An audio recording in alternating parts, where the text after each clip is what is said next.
Do you know what we're doing today?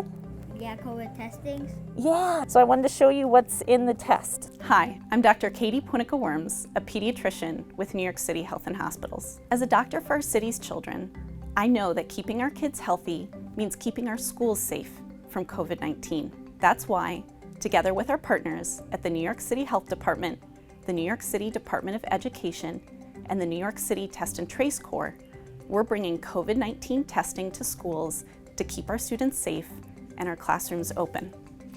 Starting this month, we will test a random sample of staff and students from first graders all the way to 12th graders in school 1 day a month. The COVID-19 test is free, safe, and easy, and results are returned within 48 hours. We will only test students whose parents or legal guardians have given consent. So reminder to all families, sign and return your consent form as soon as possible. Let's work together to keep our school communities healthy. For more information, visit Schools.NYC.Gov/COVID testing.